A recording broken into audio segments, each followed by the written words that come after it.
Welcome to Season 3 of Garth and Sue Talk, a series from Psych Sessions where we bring up a topic of conversation and then we just riff. But this season, things are a little different. You see, I decided to invite some mutual friends of ours to have a conversation with us, only I didn't tell Sue who would be coming, so each episode is a surprise to her. Turns out, this was a good idea. The conversations were fantastic, and they reminded me of the fun and inspiring chats you might have at a restaurant after a long day at a teaching conference. So please pull up a seat as we talk about teaching. Sue, another guest has joined the room, and I can't remember where we are on the calendar, but I think that we're close to the end, but maybe I'll put this episode earlier so that won't make any sense. But yeah, our guest has joined us. I don't think you're going to see this one coming. That's what I'm going to say. All right. Edge of my seat, as always. As always. You know what I love about this part is I click admit in the Zoom room, and then there's about 10 seconds of silence while the technology tries to let this person in. There's an awkward thing where their name flashes across the screen, so you get to see who it is before they actually pop on the screen. But I cut that all out in post. So everybody who's listening, you're just going to hear Sue and I having this conversation, and then the next voice you're going to hear is this person. This is like a behind the scenes. Yes. It's Dave Kreiner. Hey, hi, Dave. Sue, and it's Garth. Yeah, we're just hanging out. How did you find your way into here? I just dropped by. You know, that's kind of my MO. Just drop in and see what's going on. Yes. Where are we finding you today? Is this your office? This is my office, correct? Not your home office. Not my home office, which I don't have. I have a home, but I don't have a home office. That would be pretty impressive if in your home office you had a whiteboard. Yeah, I'm not that impressive. So that's a good clue that it's my office. I also see, you'll notice behind me on my virtual screen, the amount of books that I have behind me. And Dave, I just noticed that you have a significant amount of empty bookshelves behind you there. I do. You know, I am slowly but surely packing things up in this office because I'm going to be moving offices later this summer. Oh, so you know something about that? Yeah, I know a little something about that. I got other news on that too, but this is not the time for it. So Dave, are you going to a better place? I'm just going down the hallway, but in terms of my career, I feel like I'm making a good move in that I'm stepping down from my current chair position and returning to full-time faculty beginning in the fall semester. I'm really excited about that. How long have you been doing the chair thing? This is year 10 for me. That's long enough. Yeah, I feel like I've done my time and I'm, you know, ready to be placed on parole or whatever the right metaphor is.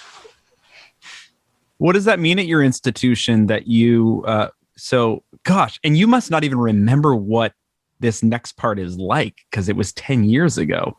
But what is it like now to just whatever, be a faculty member? How many more courses do you have to teach? Do you have to serve in different ways now than you did before? You know, a lot of that I'm going to be figuring out as I go along. I've got my course load for the fall, which it's 3 courses, but it's the equivalent of about 12 credit hours, which is our normal full-time load. And as chair, I have normally been teaching 1 course per semester. So I've never been completely out of teaching, but I have definitely realized that teaching a full load is, I'll say, qualitatively different from teaching 1 course per semester. Yeah. Sue, I noticed that when you used to get course releases in the quarter system, we'd teach like a full time is 3 courses in a quarter. And when you got a course release, it wasn't, I mean, you took that release and actually used that time. Some people would maybe moonlight on top of it or something like that, but you often kept to that. That was intentional, I imagine? Oh, totally intentional. Yeah. Because if I was getting a course released, it's because I needed the time. And if I taught a course on top of that for extra money, the extra money would be nice, but I needed the time, which is kind of the nature of this particular gig. That, yeah, you can make more money if you teach extra classes, but if you do that, then you have less time. So time or money. Time or money. Yeah. Yeah. Interesting. Time is money, right? Not time is money. Not if you're salaried. Time is not money. I was thinking about the two of you, and my association with you two is through the AP reading largely, because I often found you at the same table at the same bar on any given night, really, with a couple other people. But who is more veteran at the AP reading? Oh, that would be Sue. I don't know by how long, but I'm pretty confident Sue was at the reading before I was. My first year was 2010, I believe. My first year was before that. It was, for all the AP readers out there, it was the last year in Daytona. And I can never remember actually what year that was. I used to be able to then count how many years in Louisville, how many years in Kansas City, how many years back in Louisville, how many years in Tampa, but all of that's gone by the wayside. How many years on my couch? Right. I think if I looked up my CV, I think it would be on there, but I'm not going to do that. Let's just say it was BD before Dave. Before Dave, BD. Mm-hmm. BD. Dave, who did you know coming into the AP reading? I didn't actually know a lot of people. I'm pretty sure I had met Sue, which is probably why I started hanging around with her, and she tolerated that. But I don't think I knew more than a handful of people. One of them was actually Ken Keith, who was the chief reader at the time that I started. And I think that's part of a story that I may have shared with both of you about what I think of as my professional development and ultimately getting involved in STP and some other things. But I only knew a handful of people when I went to that first AP reading.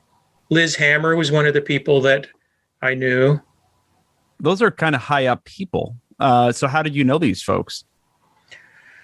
Well, I mean, that's a long story, but actually one of the things, I was thinking about, knowing that I was going to surprise Sue like this, and I appreciate the invitation, Garth. I was thinking about what would I want to talk about. I've been thinking about professional development and the different meanings that has, particularly for faculty.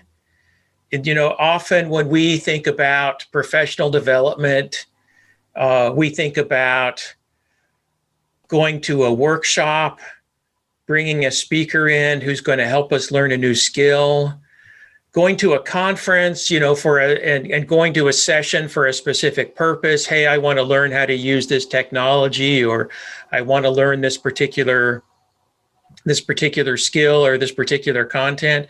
That's all important, but I really think the much more salient side of professional development are those, what you might term extracurricular things, on the undergraduate level or the graduate level, we might say extracurricular. For faculty development, it's almost like there's this covert curriculum for how our careers go.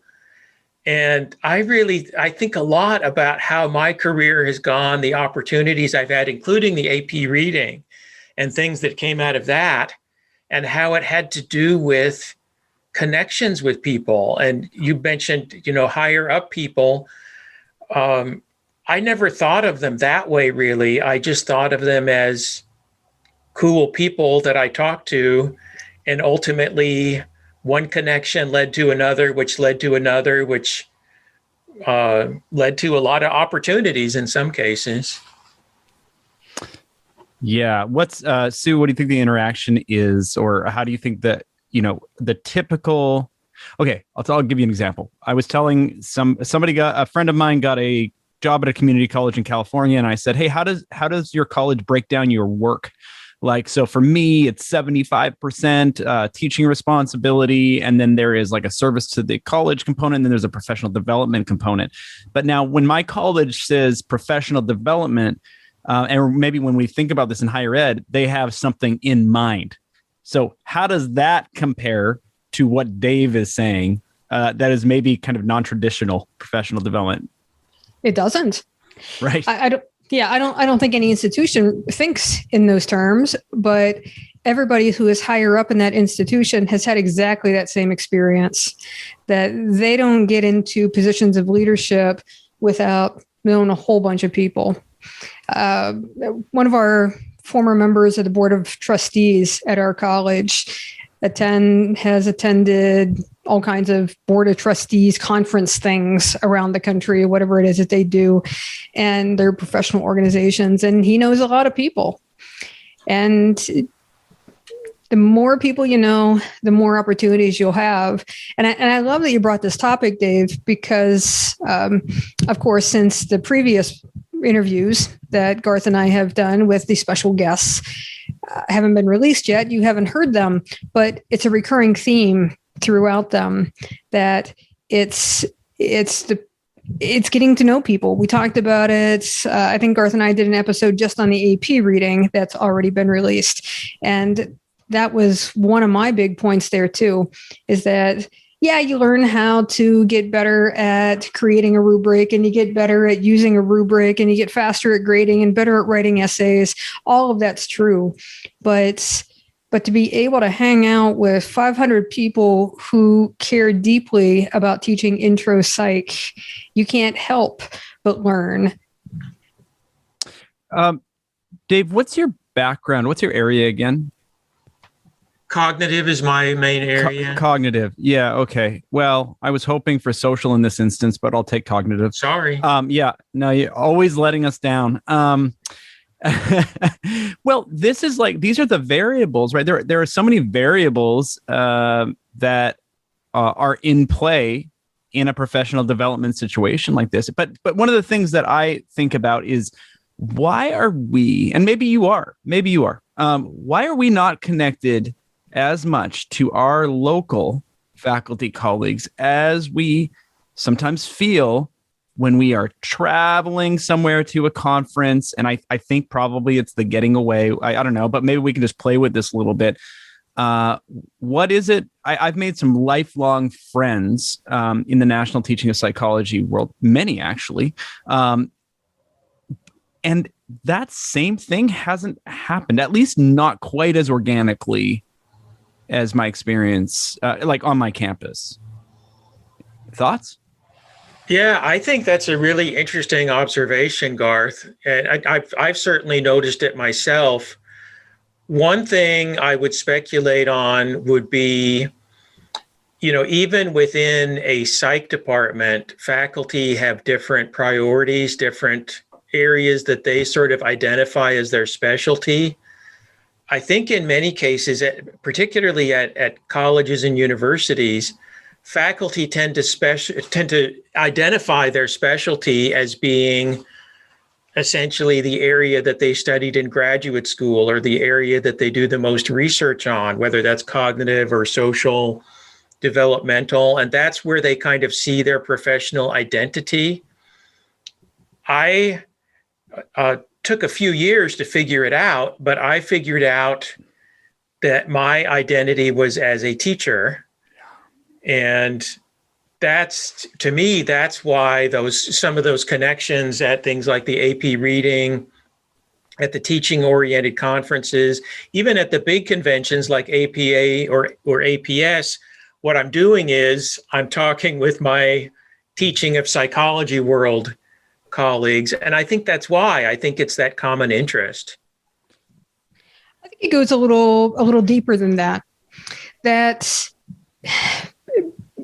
being a professor is very very isolationist, that we go into our classes, we teach our classes alone. We go and sit in front of our computers and grade student assignments alone.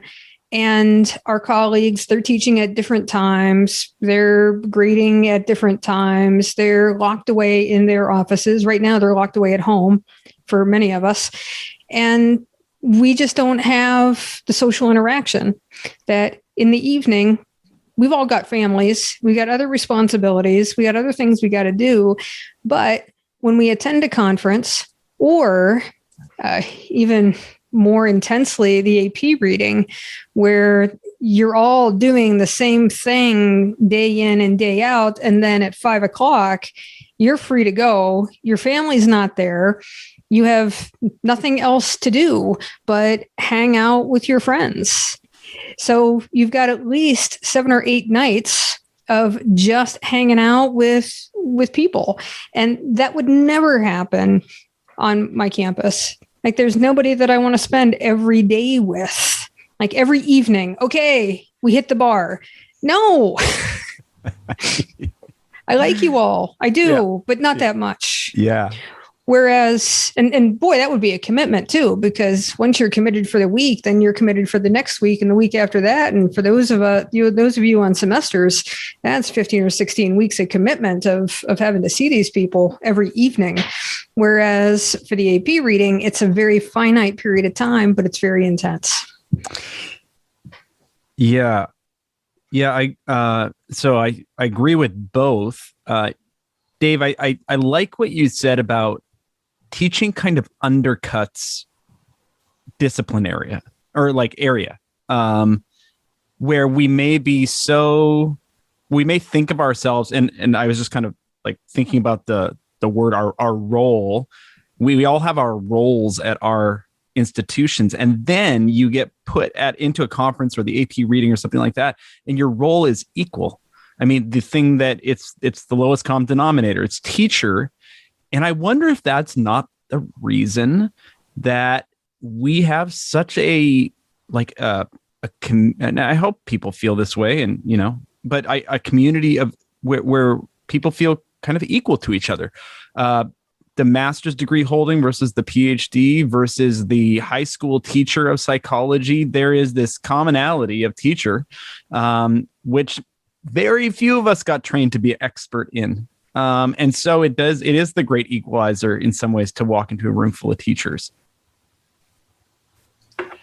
Yeah, I wonder though, Garth. I mean, I know at the AP reading, that's how things are supposed to go. And that's, in my experience, that's exactly how things do go.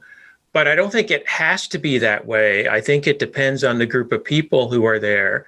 And I don't know, I wonder about, is that the case for other AP subjects that, a very senior university professor does not feel that he or she is superior to a community college teacher or a high school teacher.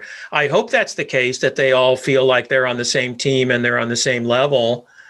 But I think there's something about being a teacher, and maybe specifically about a teacher of psychology, that your heart is in the right place in terms of where your ego is in relation to the work that you do.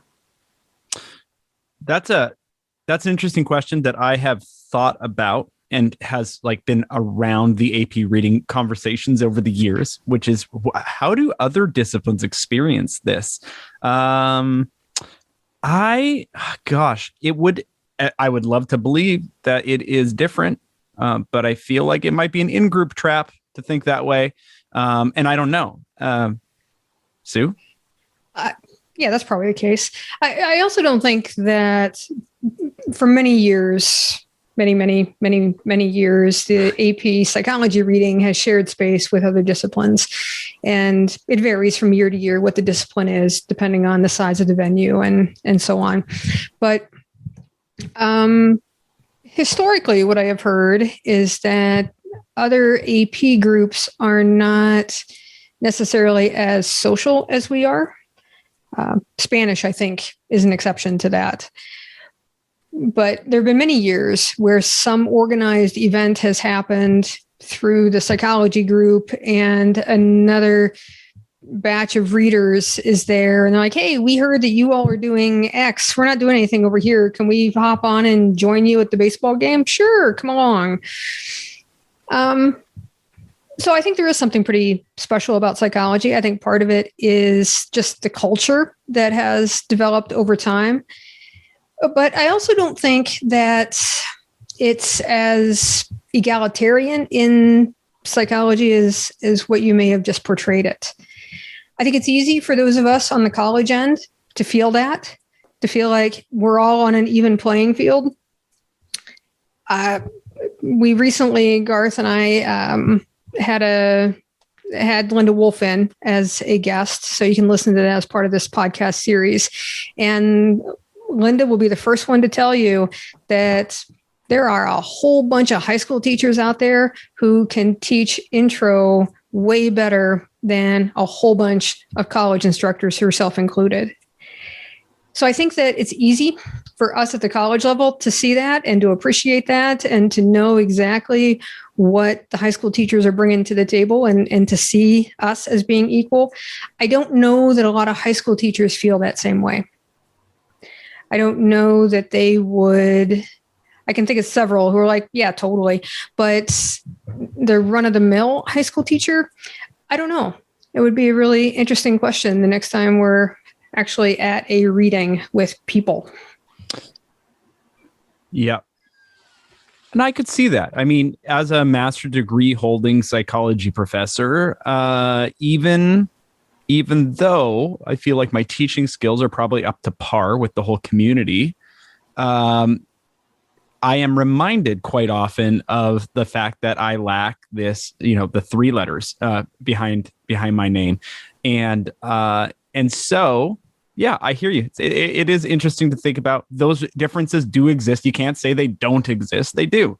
They're in the I don't know, the environment. I do wonder though, the leadership you've mentioned, Elizabeth Hammer, Ken Keith. We could think about Jane Hallinan, Rick Seafelt. Coming now, next will be Elliot Hammer. These are very kind, generous, kind of wonderful people. What does it mean that an organization has put these people back to back to back to back? I'm sure there's people I'm missing too, Well, and I don't think it's just the AP reading. I mean, I see that in STP, certainly. I see it in my experiences with Psychi.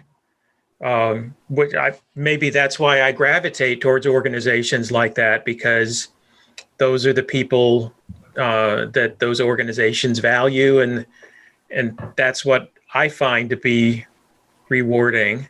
So I don't think it's just AP, but I think it's those values that we have that I mentioned earlier about putting our egos aside and focusing on the teaching and focusing on our students.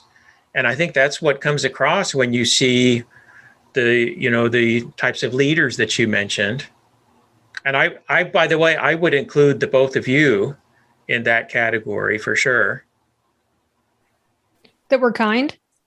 Yes. Wow, we got another one snowed, Garth.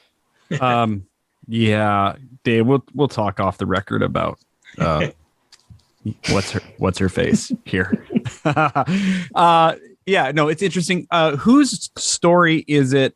I'm sure it's many people's story, but gosh, I feel like it was Ken, maybe. I'm not sure. But somebody who was a part of some other divisions. This is a while ago. I remember this is decades ago. They were talking about being a part of other divisions. And maybe it was Barney, actually. I don't know. But when you would present or when you were part of that community, the norm was to tear someone down, tell them how, they didn't really meet your expectations, or, a lot of judgment internally and criticism. And when they found Division 2, it was significantly different. It's not the first time I've heard that. When they found teachers.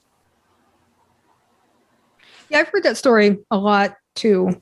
That at a conference, that's what it was. It was attack. It was audience members trying to show how much more they knew than the person who was speaking. And you're absolutely right. We just don't have that way of being in the teaching community. Well, thankfully. And it's funny when you do see it, it's not long lived. That person is, I mean, Right. It's almost either, I mean, nobody's kicking them out, but it's either they will kind of adjust to social norms and realize you don't have to do that here, or it won't be a place where that skill set, if that's a skill set, whatever that is going to be valued. And so they're going to move along, right? I mean, I would hope so. Yeah. I'm trying to think of examples, and this isn't a good place to go for the interview. Yeah, but you know that question that comes up after, like, in a room full of people where it's just very clear that an individual would like everybody to know how smart they are or how much work they've done or they're challenging. And, that's part of that is part of it. You should be able to ask questions and challenging questions and stuff like that. But when it has an edge to it, just doesn't sit well in our group, in our community. No, it doesn't. I presented at a conference not long ago, and so this person comes in late with a little entourage. So I'm guessing he must be, famous guy, or at least in his eyes, famous guy. I have no idea who he is. And so he comes into my talk about 10 minutes late, and he sits down somewhere near the front. And it's not too long after that he starts saying things. And you're right. They're questions with a snarky edge, or they're just comments. And, I didn't have any choice but to shut him down. And I did it in such, with anybody else, I of course would not do this, but and he also fell asleep during my talk. But anyway, what I said was, in regards to one of his questions, like, well, if you had been here in the first 10 minutes of my talk, you would have heard me address what it is that you just said. Oh, Dave, what do you think? Would you ever use that tactic? Speaking of being nice. I think I would only use it in a funny and, sort of parody style. I would never do that in a serious way.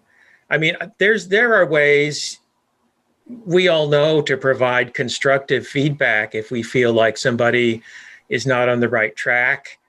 And I also just feel like, when we're thinking about scholarship, we need to have a sense of humility that, I mean, I'm sure there are some people who perhaps merit that in a particular field that they pretty much have mastered it. I don't feel that about anything. So even if I feel pretty strongly, hey, I don't think what you're saying is quite right, I always have in my mind this sense of humility that I don't think you're right, but I could be wrong. So let me kind of couch the discussion that way rather than challenging you in a confrontational way. Well, that's interesting, Sue. I feel like that's the separation of the scientist and the personality problem, right? Because the scientist and as professors of psychological science, we do value this humility piece, the fact that knowledge and that knowledge is tentative, or that truth is, or theories or whatever are tentative until we find more information. There's always more information out there. And maybe that's a mark of this community too, that we understand that not only psychology, but maybe kind of, well, I guess it is all psychology, right? That what's the integrative theme that we have biases that filter our experiences. That's not the integrative theme, but it's close-ish. Close-ish. Who was it? Paul Meal, who passed away not long ago. He purportedly told his students very first day of class, half of what I'm going to tell you in this course is wrong. I just don't know which half. And I love that perspective. I love that so much. I did a blog post recently on a blog post written by somebody else who had given a talk, and Danny Kahneman was in the audience. And afterwards, Kahneman came up to the speaker and said, I was wrong. And he did it with such a smile on his face that the speaker was really taken aback. Like, okay, you were wrong and you're really happy about it. So the speaker later had an opportunity during this conference or whatever it was to talk with Kahneman about it.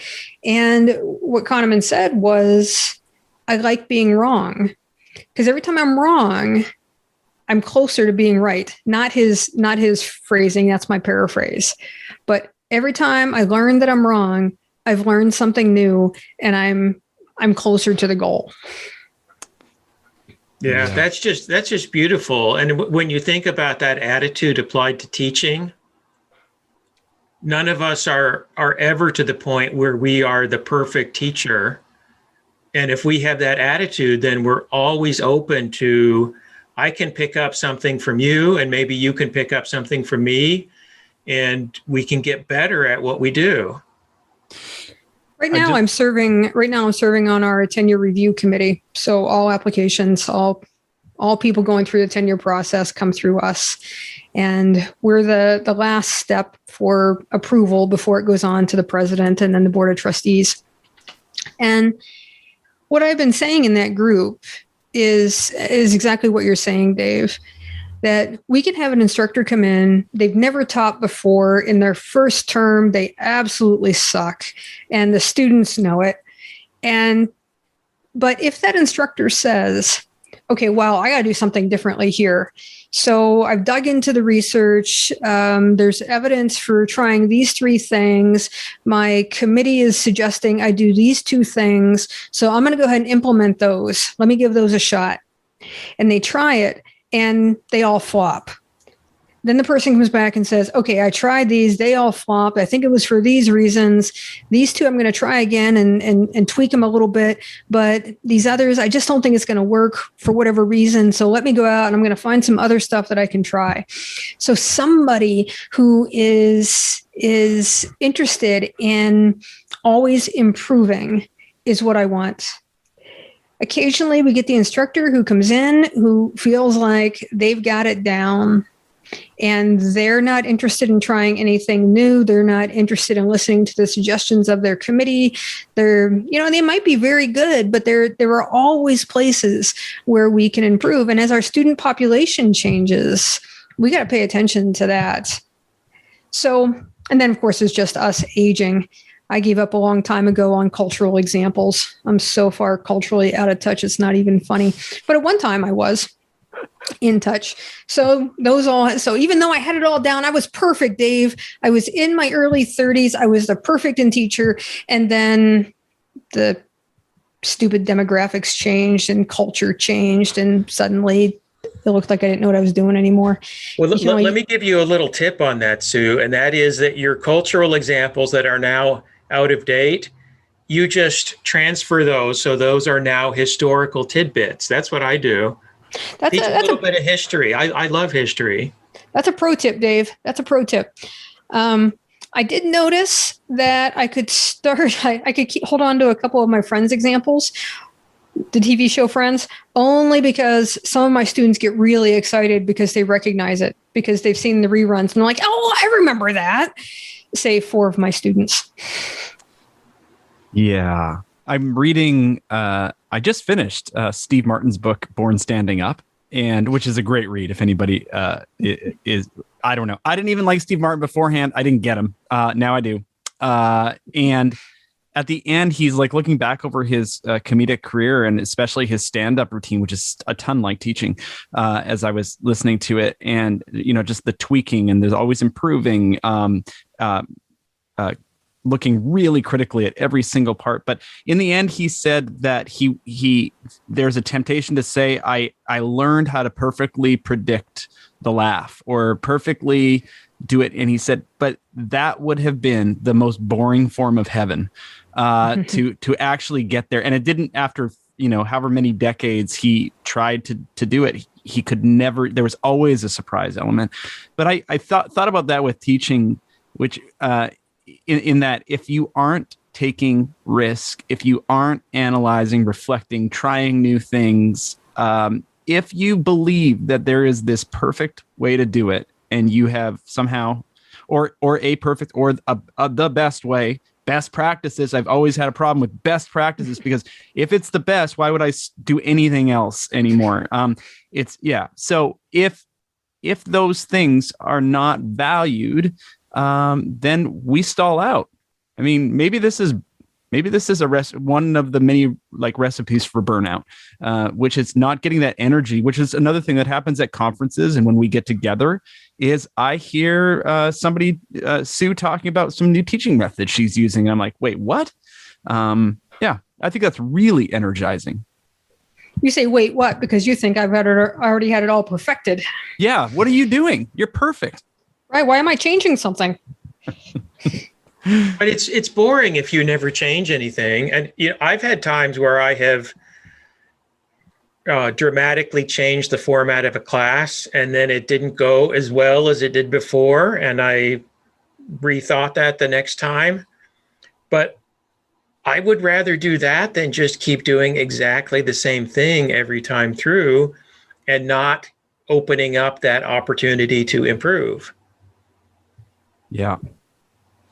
When's the last time you talked to someone about some pedagogical, or a recent time or a time in your career where you talked to somebody about some pedagogical thing in a conversation, maybe at a bar? So not at the conference, not a keynote talk, but just with somebody, and you thought, oh my goodness, I probably should try that out. It's kind of exciting to me.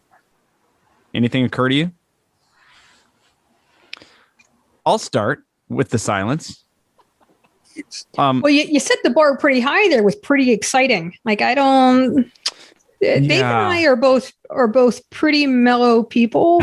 Oh, yeah. And I don't know that exciting is a bar that we ever reach. Interesting. I forgot you are smart. You all are the smart ones. I'm like an excited dog when I hear things. You're both sitting in the corner with a book pondering. But for me, it was, I had heard 3 times maybe in a month about specifications grading. I was like, wait, what is this? And once I got into it, it was really energizing. So that was one for me. The big, I'll go next just to give Dave a little more time. The big one for me that comes immediately to mind, and it wasn't all that recently, is Eric Landrum's talk, where he talks about multiple choice testing as being the one skill that no employer wants. And I had to hear that talk at least 4 times before I was ready to take the leap and completely change how it is that I was teaching. But just that concept and how bluntly he put it, it really took me aback. Like, yeah, Garth, you and I have talked about how we just go in, we teach intro, and we don't often stop and reflect about why we are teaching this particular content. I had never stopped and thought, why am I giving multiple choice tests? Like, what is this ultimately teaching students? And I had spent a lot of time helping students learn how to take multiple choice tests. Like, I think we could probably make better use of all of our time, and let's work on your writing, for instance, because your writing is going to serve you well. Did you work out when it kind of finally occurred to you? Did you work that out in conversation with other people, or did you just take it back with you and really work it out internally? And that's a serious question, because I know that you're a little more introverted. Yeah, no, I worked that out internally. Yeah. I don't even know that I told my wife about it. Uh-huh. Yeah, that sounds like you. So yeah. And it was a perfect storm, because that was all happening at the same time that some folks were doing some more writing about inner teaching. And so those two things just came together for me in a perfect storm, and I had to make the switch. Yeah. Yeah. Dave, anything strike you as you're hearing this? Let me go in the opposite direction, if you don't mind, because you said, well, when was the last time? And I was, I've mentioned I was kind of thinking in advance about this, about the course of professional development. Let me give you the first time, because that popped into my mind for some reason. When I was in my very first year of teaching, a couple of my colleagues said, let's go to St. Louis. There's a little workshop that the author of our intro psych textbook is doing. So I said, okay. And I went to that workshop, and the textbook author, I still remember this, and I think about it every semester, said, you know, when you teach, you should find something fun to do with every single class. And that, you know, I was very, very early in my career. It had never occurred to me that I should make it fun as opposed to just trying to communicate a lot of information. That was Doug Bernstein, by the way. What kind of fun do you bring into your classes for those of us who obviously, or apparently, I should say, now are reflecting, maybe sheepishly, and saying, "Oh man, maybe my classes aren't as fun." I'm asking for a friend. Oh, it could be anything. It could be something really small, or it could be something big. I just kind of think, what's fun for me? Because if it's not fun for me, I don't think it's going to be fun for my students either. It might be, I'm going to share, a comic strip or a little video clip that really seems to relate to the material and be entertaining. It might be an example. It might be a discussion point that I think might catch their interest. And I won't say that I'm successful at doing that with every single class. I'm not, but I think about it. And every time I think about it, I think, thanks, Doug. That was a good idea. I wonder if Doug remembers that. Yeah, go ahead. Doug will very much appreciate hearing that, whether he remembers it or not. For me, I go for the whoa moment. That's the kind of reaction I want out of my students. I want to get some kind of emotional reaction, something where they then take this piece and they go and tell their friends and family. In fact, I would be okay if they pulled out their phones right then and texted a friend about it, whatever it is. But that's what I'm going for. I'm going for that whoa. Yeah.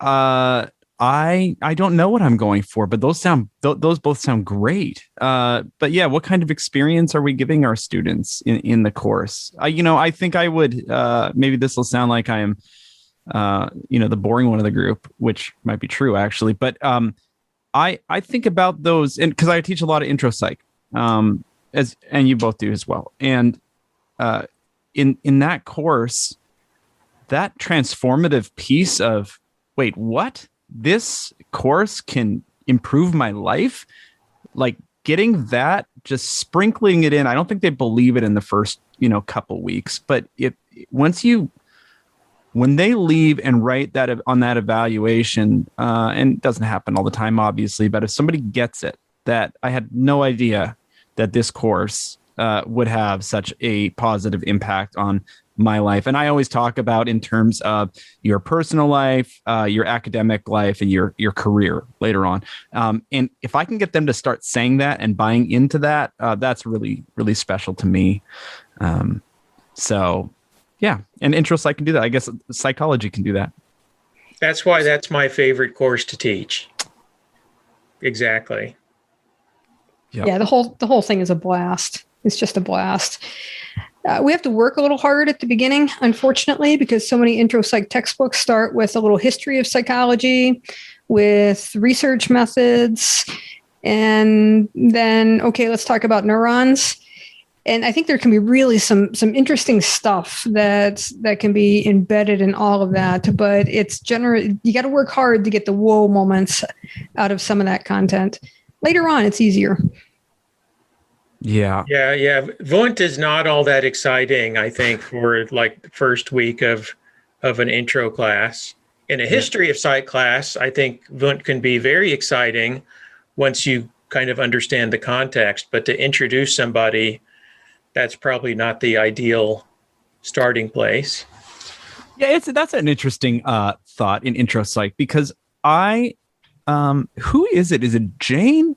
who starts with social. Somebody starts with social. They just, somebody told me once it's the most engaging thing. Students love it. And that's the hook. And so always looking for the hook.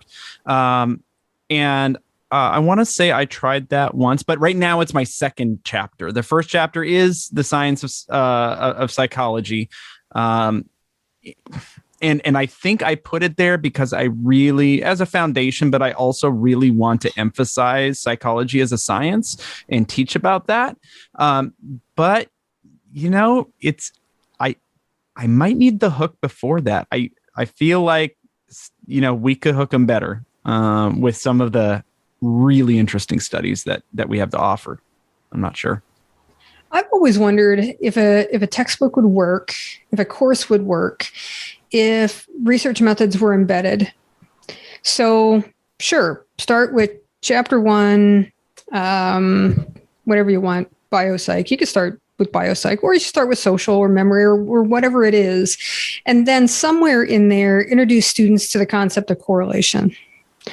And then go on to your next chapter, whatever it is, throw in some more correlation, and then introduce the concept of experiments. But do it in the context of content instead of just as a free form, understand these basic concepts, and now we can get to the interesting content. So it's like on-demand research teaching. So yeah, I like that. Understand this cool study. Now we're going to have to learn about independent and dependent variables. Right. On demand. Would you say it on demand research teaching? Something. We'll have to work on that. But we've got it recorded. We can go back and find it. Oh, look at you remembering that we're recording. Yeah.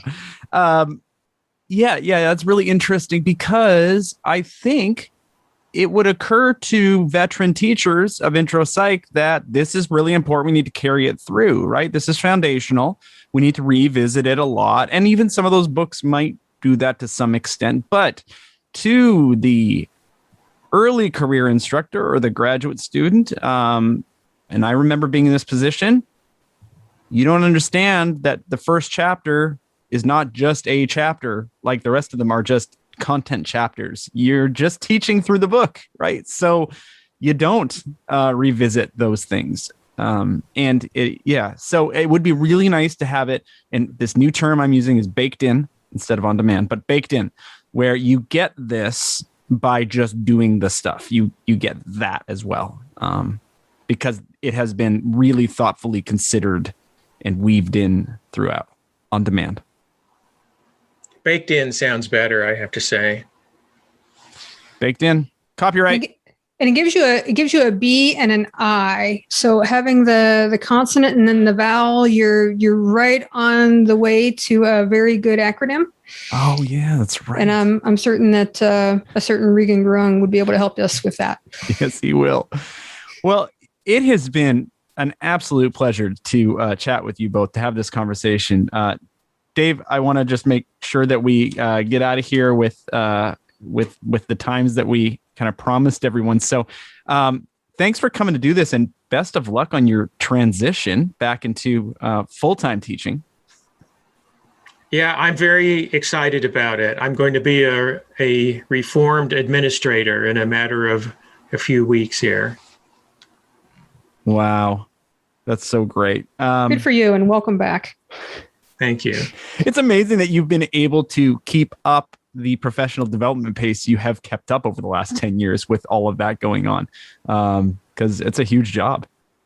You know what? If I had not been involved in the teaching of psychology world during that time, I would not have survived professionally.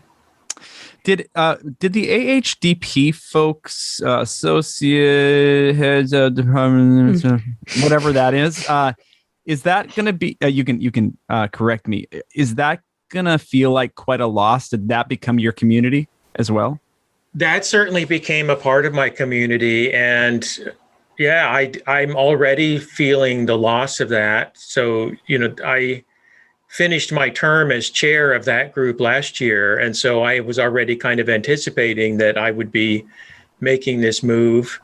But that's a very tight-knit, very supportive group. And I'm going to miss interacting with them. I hope I'll have the opportunity maybe at venues outside that particular conference, since that's really limited to chairs. But yeah, it's a great group, and I will definitely miss it.